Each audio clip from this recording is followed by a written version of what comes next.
김구 선생이 감옥에서 아들에게 보낸 편지, 모든 부모의 심장을 뚫습니다. 김구 선생의 아들 교육, 독립운동가도 자식 앞에선 그냥 아버지. 여러분, 질문 하나 드릴게요. 여러분은 지금 자녀와 대화를 나누고 있나요?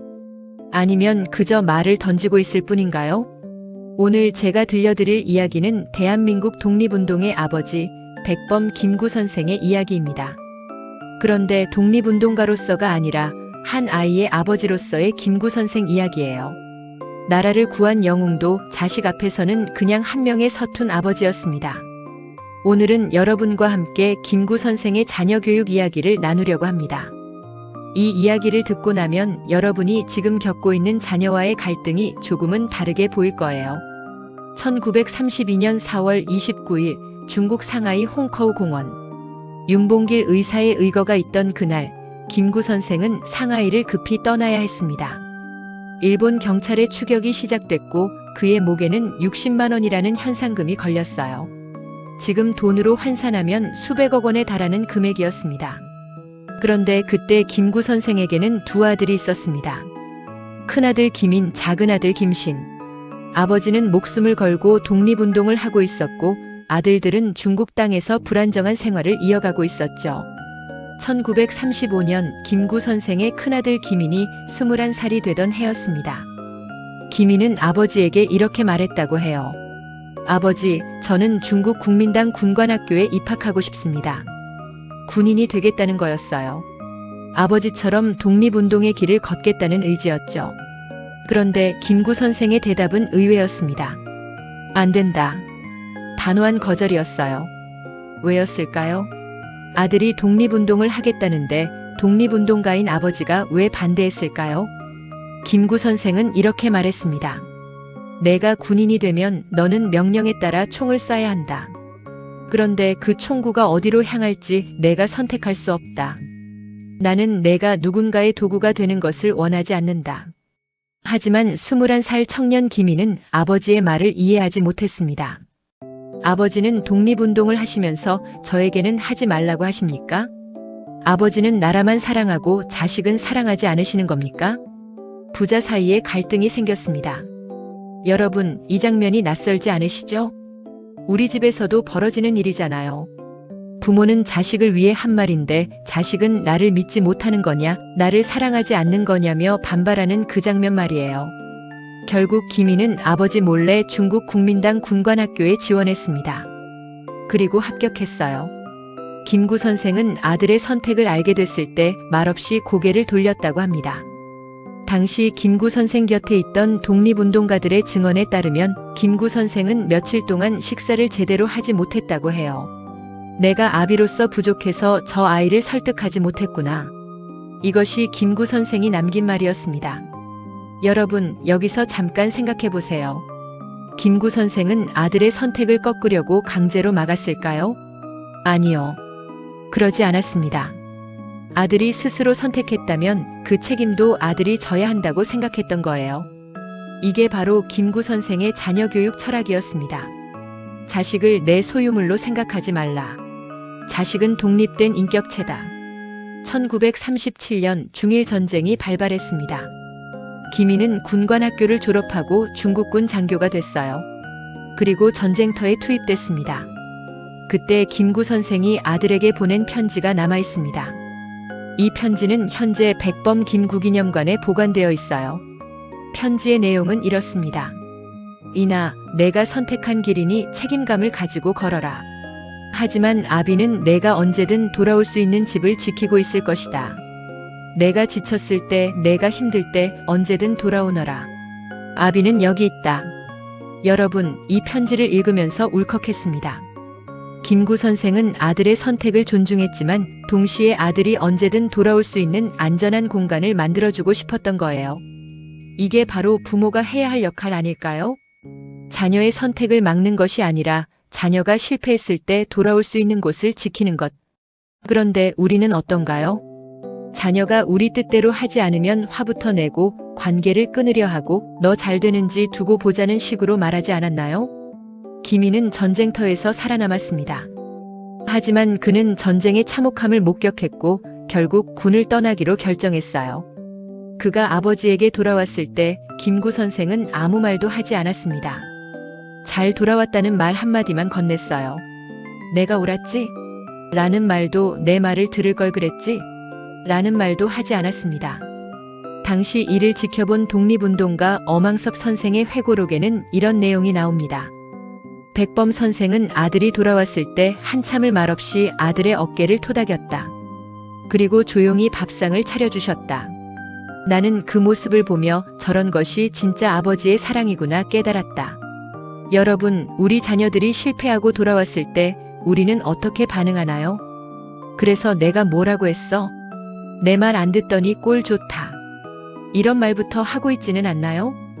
김구 선생의 교육 방식은 달랐습니다. 그는 실패한 자녀를 질책하지 않았어요. 대신 다시 일어설 수 있는 힘을 주었습니다. 이제 작은 아들 김신 이야기를 해볼게요. 김신은 형과는 정반대의 성격이었습니다. 김인이 아버지의 뜻을 따르려 애쓰는 성격이었다면 김신은 자유분방하고 반항적인 성격이었어요. 1940년대 초반 김신은 18살이었습니다.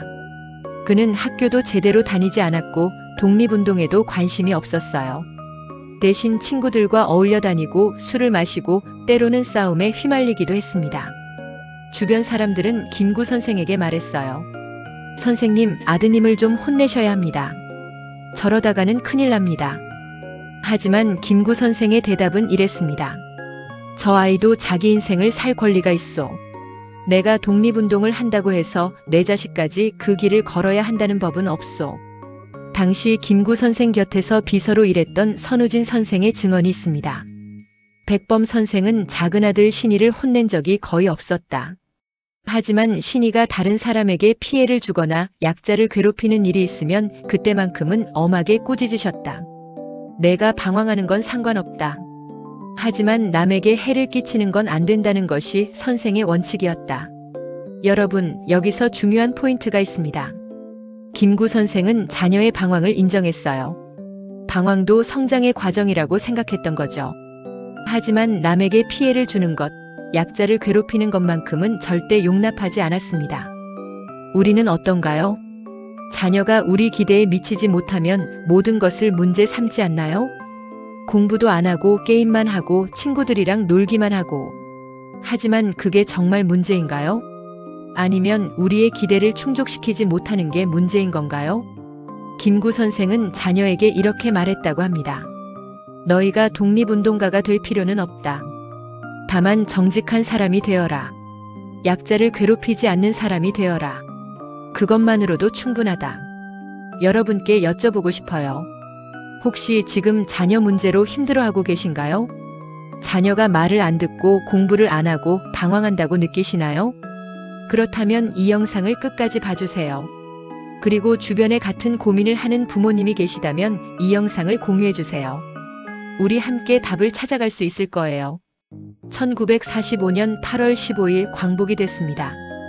김구 선생은 28년 만에 조국으로 돌아왔어요. 그때 그의 나이 70이었습니다. 김구 선생은 귀국 후 바쁜 나날을 보냈습니다. 정치적 활동도 해야 했고 분단을 막기 위한 노력도 해야 했어요. 그 와중에도 김구 선생은 아들들을 챙겼습니다. 특히 작은 아들 김신을 걱정했어요. 김신은 여전히 방황하고 있었거든요. 1948년 김구 선생은 김신을 불러 이렇게 말했다고 합니다. 신아, 아비가 너에게 제대로 된 아버지 노릇을 못해줘서 미안하다. 내가 어렸을 때 함께 놀아주지도 못했고 내 이야기를 충분히 들어주지도 못했다. 그게 다 아비 잘못이다. 김신은 그 말을 듣고 울었다고 해요. 아버지 잘못이 아니에요. 제가 철이 없어서 그랬어요. 아니다. 내가 너를 더 사랑했어야 했는데 나라 일에만 매달려서 너를 소홀히 했다. 그게 아비로서 가장 후회되는 일이다. 여러분, 이 대화를 보면서 무엇이 느껴지나요? 김구 선생은 자녀의 문제를 자녀의 잘못으로만 돌리지 않았어요. 자신의 부족함을 인정했습니다. 내가 부모로서 부족했다고 먼저 말할 수 있는 용기. 이게 진짜 부모의 모습 아닐까요?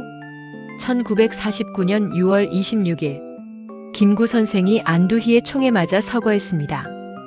그의 나이 74살이었어요. 김구 선생이 돌아가신 후 큰아들 김이는 아버지의 유지를 이어 정치 활동을 했습니다. 그리고 작은아들 김씨는 미국으로 유학을 갔어요. 사람들은 김신에 대해 수군거렸습니다. 역시 철없는 아들이었어.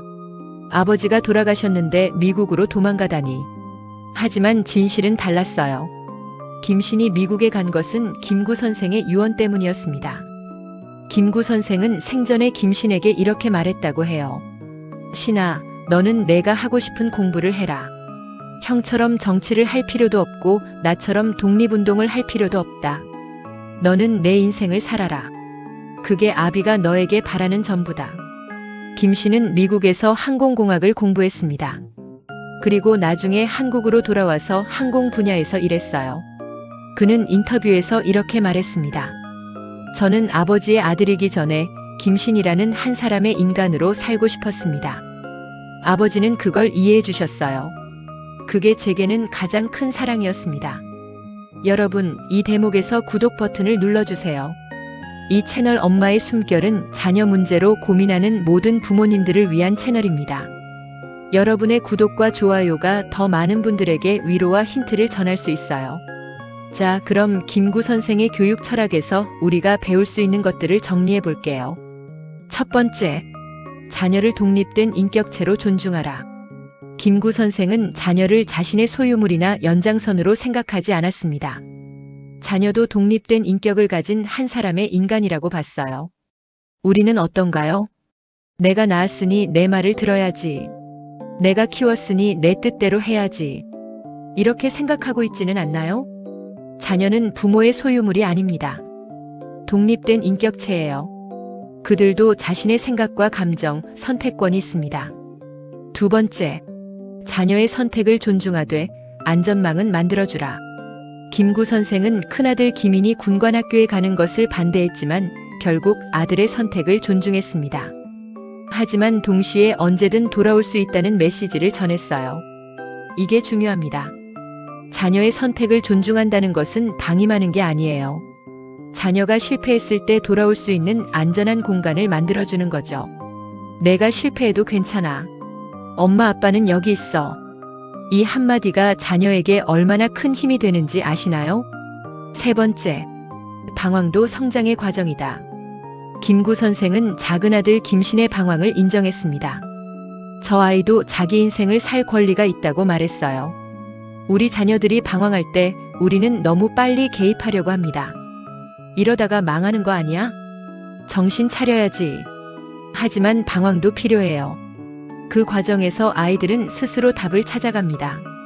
우리가 해야 할 일은 방황을 막는 게 아니라 방황하는 동안 자녀가 큰 위험에 빠지지 않도록 지켜보는 거예요. 네 번째, 가치관을 심어주되 강요하지 마라. 김구 선생은 자녀들에게 독립운동가가 되라고 강요하지 않았습니다. 대신 정직한 사람이 되라, 약자를 괴롭히지 말라는 가치관을 심어주었어요. 우리도 마찬가지예요. 자녀에게 의사가 되라, 변호사가 되라고 강요할 필요 없어요. 대신 정직하게 살아라, 남에게 피해주지 말라, 약자를 도와라는 가치관을 심어주면 됩니다. 그 가치관이 자리 잡으면 자녀는 어떤 길을 가든 올바르게 살아갈 거예요. 다섯 번째, 부모로서의 부족함을 인정하라. 김구 선생은 아들에게 아비로서 부족했다고 먼저 말했습니다. 우리는 어떤가요? 자녀와의 관계가 틀어졌을 때 내가 말을 안 들어서 내가 이상해서라고만 말하고 있지는 않나요? 엄마 아빠도 부족한 부모야. 미안해. 이 한마디가 자녀의 마음을 여는 열쇠가 될 수 있어요. 여러분, 김구 선생의 이야기를 들으면서 어떤 생각이 드셨나요? 나도 저렇게 해야 하는데. 나도 알고는 있는데 실천이 어려워. 맞아요. 저도 압니다. 머리로는 아는데 실천이 어려운 게 육아예요. 특히 사춘기 자녀와의 관계는 더 어렵죠. 하지만 중요한 건 완벽한 부모가 되려고 노력하는 게 아니에요. 자녀와의 관계를 포기하지 않는 거예요. 김구 선생도 완벽한 아버지가 아니었습니다. 자녀와 갈등도 있었고 소통도 어려웠어요. 하지만 그는 포기하지 않았습니다. 끊임없이 자녀를 이해하려 노력했고 자녀의 선택을 존중하려 애썼어요. 그리고 무엇보다 자녀가 언제든 돌아올 수 있는 따뜻한 집을 지켰습니다. 2024년에 발표된 한 연구 결과가 있습니다. 청소년 상담 전문가들이 가출 청소년들을 대상으로 조사했어요. 집으로 돌아가고 싶지 않은 이유가 뭐예요? 가장 많은 답변이 뭐였을까요? 혼날 것 같아서, 실망시킬 것 같아서, 이해받지 못할 것 같아서. 여러분, 우리 자녀들은 돌아오고 싶어 해요. 하지만 돌아갈 곳이 안전하지 않다고 느끼면 돌아오지 못합니다. 김구 선생이 아들에게 보낸 편지를 기억하시나요? 아비는 여기 있다. 이 한마디가 얼마나 큰 힘이 되는지 아시죠? 지금 여러분의 자녀가 방황하고 있다면, 싸우고 있다면, 말을 안 듣는다면, 혹시 우리가 먼저 문을 닫아버린 건 아닌지 돌아봐야 합니다. 너 나가면 다신 들어오지 마. 너 그렇게 살다가 나중에 후회해. 이런 말 대신 언제든 돌아와. 엄마 아빠는 여기 있어. 실패해도 괜찮아. 우리가 있잖아. 이렇게 말해주세요. 김구 선생의 작은 아들 김씨는 2004년에 한 인터뷰에서 이렇게 말했습니다. 저는 오랫동안 아버지를 이해하지 못했어요. 왜 나라에만 매달리고 가족은 돌보지 않았는지 원망도 많이 했습니다. 하지만 나이가 들어 돌아보니 아버지는 저에게 가장 소중한 선물을 주셨더라고요. 그건 바로 자유였습니다. 제 인생을 제가 선택할 수 있는 자유, 실패해도 다시 일어날 수 있다는 믿음을 주셨어요. 여러분, 이게 답입니다. 자녀에게 줄 수 있는 가장 큰 선물은 비싼 장난감도 좋은 학원도 아니에요. 너는 내 인생을 살 권리가 있다는 믿음과 실패해도 괜찮다는 안정감이에요. 자, 이제 오늘 이야기를 마무리할 시간입니다. 혹시 지금 자녀와의 관계가 힘드신가요? 대화가 되지 않으시나요? 자녀가 말을 안 듣고 방황한다고 느끼시나요? 괜찮습니다. 여러분만 그런 게 아니에요.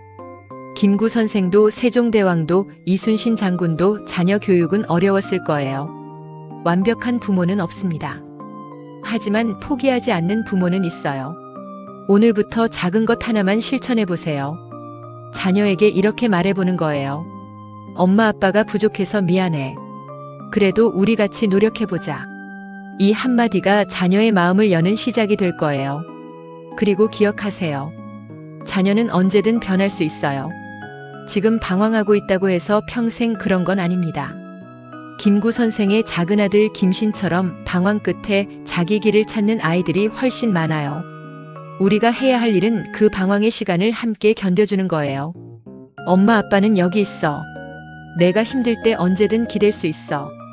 이 메시지를 계속 전해주는 거죠.